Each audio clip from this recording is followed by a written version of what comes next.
Hello बेटा, आज मैं आपकी क्लास ले रहा हूं हिंदी वर्णमाला की। देखिए, हिंदी वर्णमाला कई एग्जामों के लिए काफी विशेष है। जैसे आप उत्तर प्रदेश के या किसी भी स्टेट की बात करें, एक दो को छोड़कर, लगभग हमारे 4-5 स्टेट में तो हिंदी का काफी महत्व है। ठीक है, तो आपसे अनुरोध है कि हिंदी पर भी अच्छा फोकस रखें। मैं आपको एक चीज बता देता हूं, वर्णमाला क्या होती है। वर्णमाला वर्णों का एक व्यवस्थित समूह होता है, जो क्रम से होता है, उसे वर्णमाला कहा जाता है। वर्ण क्या है? भाषा की सबसे छोटी इकाई जो है वो ध्वनि है, और उस ध्वनि को ही वर्ण कहते हैं। उस ध्वनि को ही वर्ण कहते हैं। चलिए देखिए, अगर हिंदी में उच्चारण की बात की जाए तो उच्चारण के हिसाब से वर्ण जो होते हैं वो 45 होते हैं, यानी कि 10 स्वर होते हैं और 35 व्यंजन होते हैं। और अगर बात लेखन की जाए तो लेखन के आधार पर 52 वर्ण होते हैं, जिनमें से 13 स्वर और 39 व्यंजन होते हैं। 13 स्वर और 39 व्यंजन होते हैं। अगर बात की जाए तो कैसे होते हैं वो देख लो भाई। ऐसे होते हैं ए, आ, छोटी ई, बड़ी ई, छोटा ऊ, बड़ा ऊ, वैसे ऋषि, ऐसे ईड़ी, ऐसे पूनक,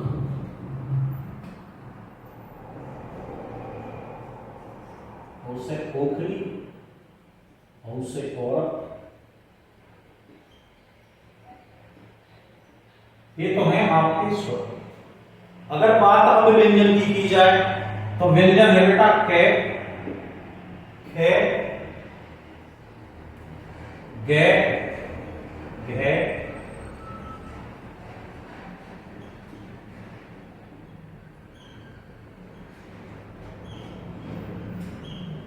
ते, थे, दे, धे, ते, थे, दे, ढे, ते, थे, दे, धे, ने, पे, फे, वे, भे, बे, भे, में। ठीक, ये हैं आपके व्यंजन। चलिए आगे है ये, रे, ले, वे। ठीक, उसके बाद है से, से, ठीक। फिर छह क्षत्रिय, त्रिशूल, ज्ञानी और सहस्राधिक। मैं वर्णमाला को 2 भागों में कंप्लीट करने की कोशिश करूंगा। अगर हो जाएगी तो एक में हो जाएगी, तो एक में करूंगा। देखिए, अगर इसकी बात की जाए तो इसे कै वर्ग कहा जाता है, ये चे वर्ग है, ये टे वर्ग है, ये ते वर्ग है, और बेटा ये पे वर्ग है। क्या है? पे। ठीक, चलिए अगर इन 25 की बात की जाए, इन 25 की, तो एक स्पर्शी व्यंजन है और इनकी संख्या 25 है। कितनी है? 25। ठीक, अगर इनको कहा जाए, इन चारों को कहा जाए, तो ये आपके लिए अंतस्थ व्यंजन है। अंतस्थ,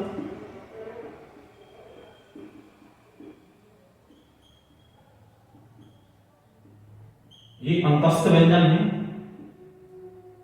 अगर इन चारों की बात की जाए तो ये ऊष्म व्यंजन है। ये ऊष्म व्यंजन है। कैसे व्यंजन है? ऊष्म व्यंजन है। इनकी बात की जाए तो ये संयुक्त व्यंजन है।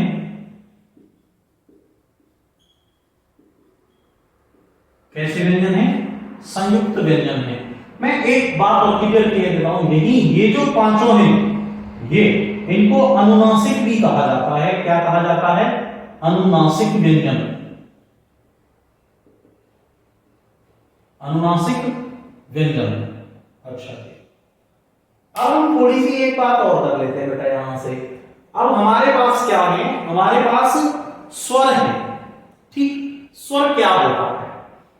जिस वर्ण को बिल्कुल स्वतंत्र बोला जाता है, जिस वर्ण को स्वतंत्र बोला जाता है उसे स्वर कहते हैं।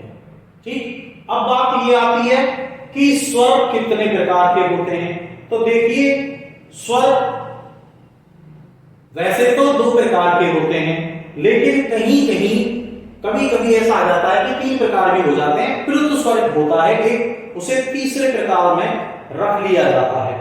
ठीक, देखिए ह्रस्व स्वर, स्वर के दो प्रकार होते हैं, ह्रस्व स्वर और दीर्घ स्वर। ह्रस्व स्वर होता है एक मात्रा वाला और दीर्घ स्वर होते हैं दो मात्रा वाले।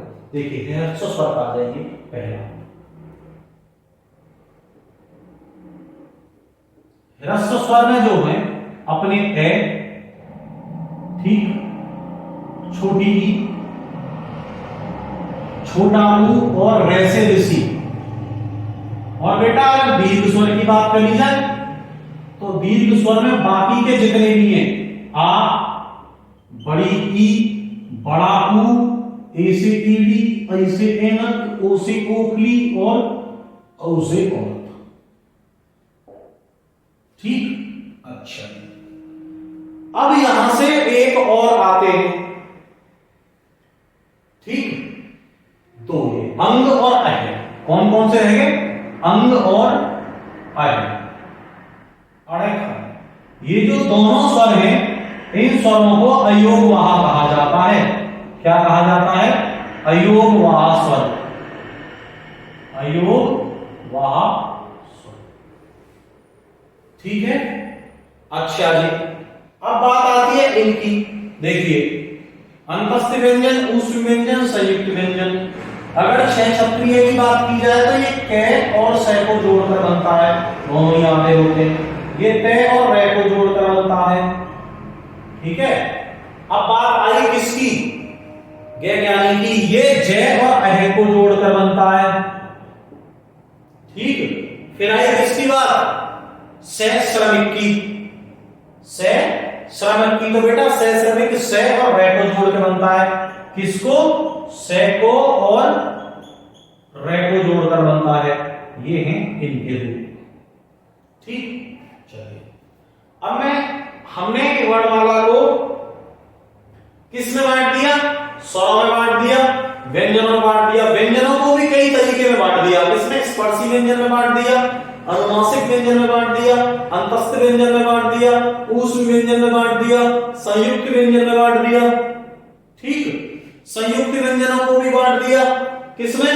संयुक्त व्यंजनों को अलग अलग बांट दिया, किस किस से मिलाकर बनते हैं ये।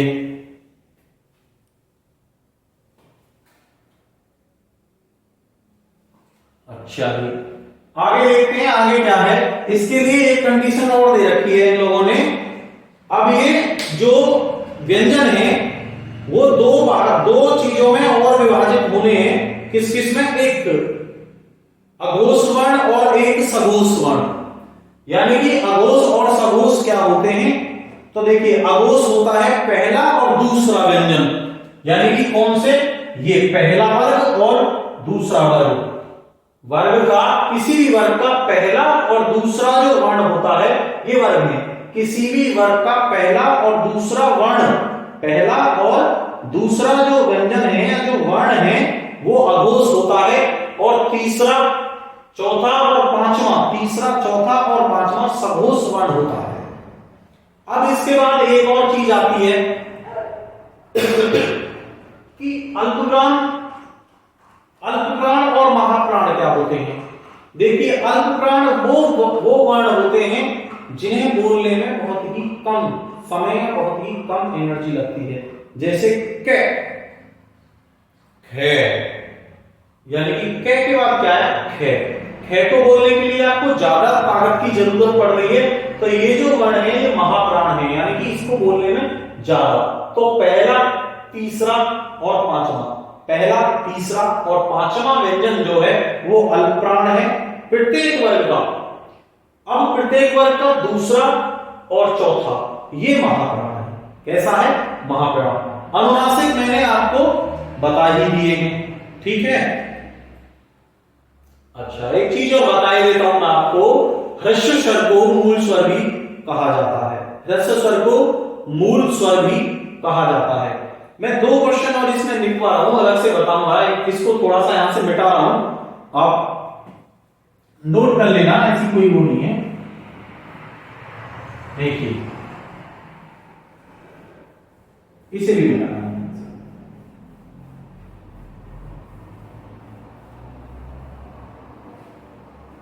इसी में ये कह रहा है, देखिए एक चीज हमेशा याद रखना, एक तो ये मोस्ट इंपोर्टेंट है कि रे को प्रकंपित ध्वनि कहा जाता है। प्रकंपित ध्वनि रे को कहा जाता है। क्या कहा जाता है? प्रकंपित ध्वनि। एक और है हल। क्या है हल। इसको काक लव्य ध्वनि कहा जाता है। क्या कहा जाता है? काकल्य। और अगर किसी को कुछ और हो तो वो भी देख लेना, ठीक। और मैं आपको बता रहा हूं, एक चीज और बता रहा हूं मैं आपको, संध्या स्वर। ये जो संध्या स्वर है ये कौन कौन से होते हैं? ये होते हैं ए, आई, ओ, औ, ठीक। एक और है समान स्वर। क्या है? समान स्वर। वैसे तो कई भागों में बटे होते हैं, दंत, मूल, ओष्ठ, मूर्धा, तालु, कंठ, तालु, कंठ, लेकिन उन्हें नहीं करवा रहा हूं मैं आपको। बस ये 2-3 टॉपिक हैं जो मुख्य हैं वो करा रहा हूं। ये कह रहा है समान स्वर, बाकी के जो है वो समान स्वर आएंगे। ए, आ, छोटी ई, बड़ी ई, छोटी ई, बड़ी ई, छोटा ऊ, बड़ा ऊ, वैसे ऋषि। और ये दोनों कौन से? ये, ठीक। चलिए, एक और मैं आपको बता रहा हूं, दो वर्ण और लिखे हुए होते हैं। कौन से? एक तो ये इस तरीके में और एक इस तरीके में। ये 2 वर्ण और बने हुए होते हैं। ये जो दोनों वर्ण हैं ये द्विगुण व्यंजन है। ये द्विगुण व्यंजन है। तो ये बेटा आपकी हिंदी वर्णमाला है। कल देखेंगे आपको, शायद आगे संधि की क्लास लगेगी, और कभी भी जब भी लगेगी। आप इसको पढ़ लीजिए, कोई प्रॉब्लम हो तो बताना।